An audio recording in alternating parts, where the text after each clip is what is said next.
The sun is 5,500 degrees on its surface, 1 million degrees in its atmosphere. The atmosphere is 200 times hotter than the surface it sits above. Energy moves outward from the core, so by every rule of physics we understand, the temperature should drop as you move away from the source. It does not. It climbs. Violently. Impossibly. And the reason it climbs has been one of the greatest unsolved mysteries in astrophysics since 1939. In 48 hours, for exactly 2 minutes and 18 seconds, the moon will block the sun's blinding face and let scientists see the layer where that impossible heating happens. Not a spacecraft, not a satellite, not a billion-dollar telescope in orbit. A shadow, moving at 2,100 miles per hour across Greenland, Iceland, and northern Spain. The only window that has ever existed to study this problem with human eyes and ground-based instruments at the same time. 2 minutes and 18 seconds. That is what 80 years of waiting looks like on a calendar. And this is what scientists are going to do with every second of it. If you are new here, I cover what is actually happening in space right now. Subscribe. You are going to want to be here for what comes next.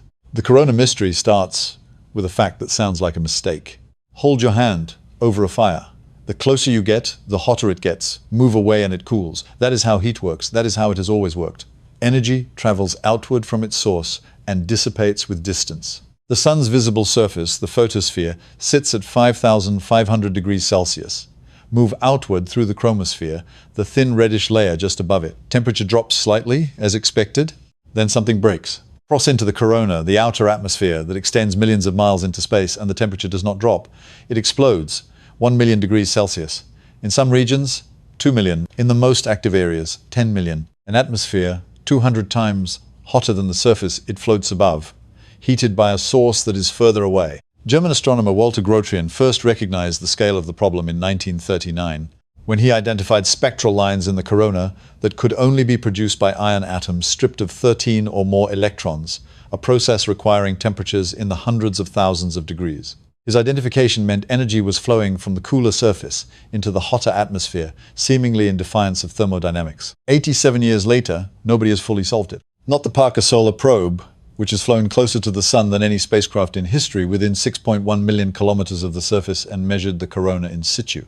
Not Solar Orbiter, the European Space Agency's sun-watching satellite that captures the corona in ultraviolet and X-ray wavelengths around the clock. Not any of the ground-based coronagraphs that use artificial disks to block the sun's face and reveal its atmosphere year-round. All of those instruments have contributed. None of them have closed the question, because none of them can see what a total solar eclipse reveals. Here is the specific thing that makes a total solar eclipse scientifically irreplaceable and why no spacecraft can substitute for it. The corona emits light across many wavelengths.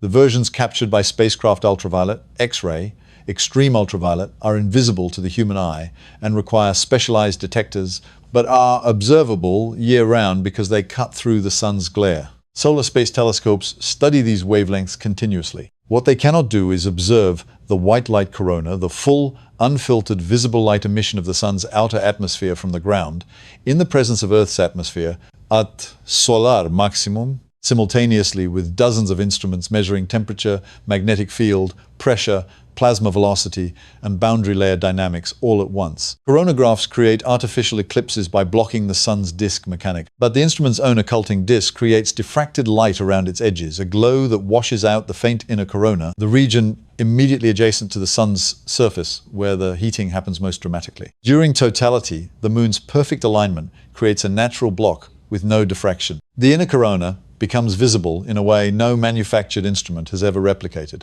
That is the 2 minutes and 18 seconds, not a spectacle, a laboratory. On August 12th, 4 separate scientific campaigns converge on the moon's shadow simultaneously.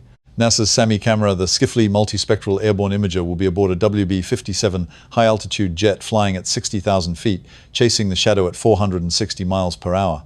By flying along the eclipse path rather than standing still beneath it, the jet extends the observation window from 2 minutes and 18 seconds to nearly 3 minutes. The camera records the corona at 20 frames per second in both visible and infrared wavelengths, capturing data in infrared bands that Earth's lower atmosphere absorbs before they can reach the ground. During the 2024 eclipse, the same camera caught bright coronal features that overexposed some frames. The team recalibrated for 2026, specifically to capture those features correctly this time. The corona at solar maximum looks different from the corona at solar minimum. At the quiet period of the solar cycle, The corona extends in relatively simple streamers along the sun's equatorial plane.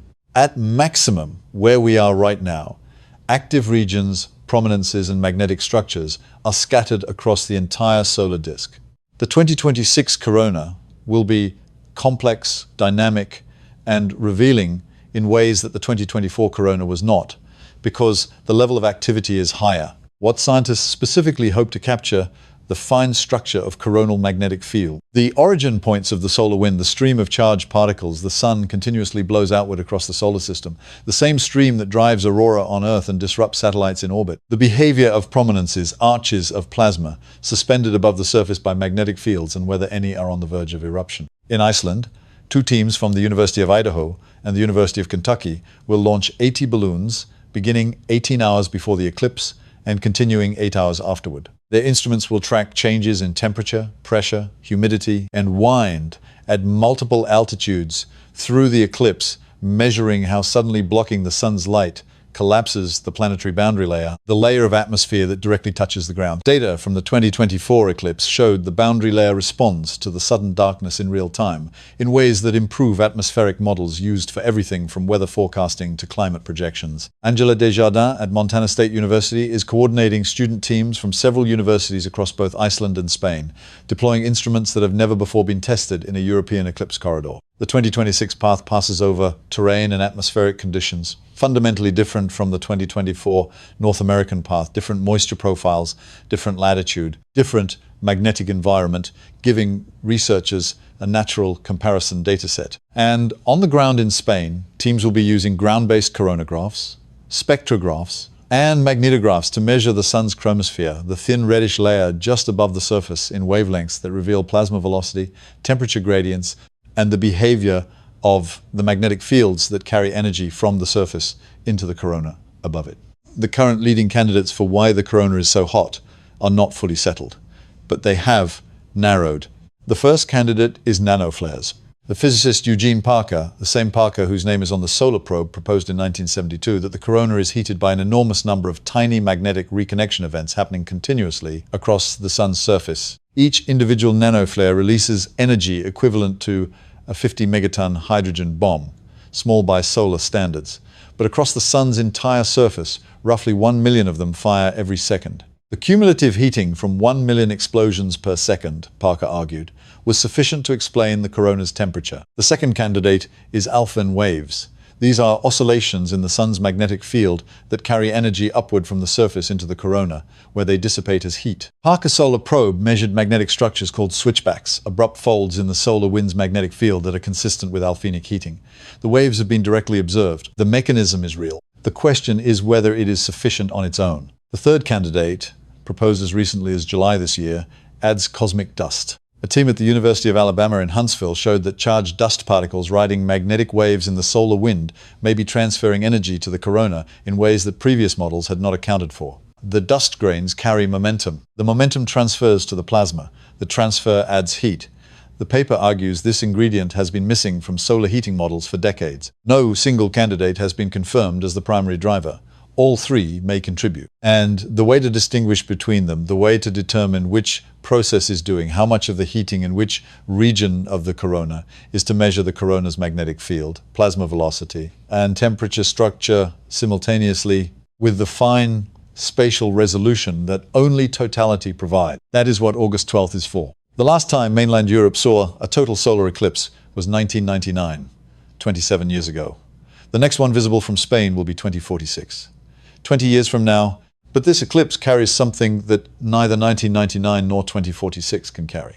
It happens at solar maximum, the peak of the sun's 11-year activity cycle, the moment when the corona is at its most structured, most active, and most scientifically rich. And it happens in the same year that the Vera Rubin Observatory has begun its 10-year survey of the universe, that the Roman Space Telescope is 3 weeks from launch, and that Parker Solar Probe has completed its closest solar passes and returned its deepest measurements of the inner heliosphere. The instruments measuring the sun from space and the instruments measuring it from the ground during this eclipse are, for the first time, working as a coordinated system. Parker measures the corona from within. Solar Orbiter measures it from orbit. And on August 12th, ground-based teams measure it from the shadow of the moon. 3 vantage points, 1 star, 2 minutes and 18 seconds of perfect alignment. What scientists find in those 2 minutes will not solve the coronal heating mystery in isolation. Science does not work that way. But it will add the specific high-resolution white light corona data at solar maximum that the existing measurements from Parker and Solar Orbiter cannot provide, and that,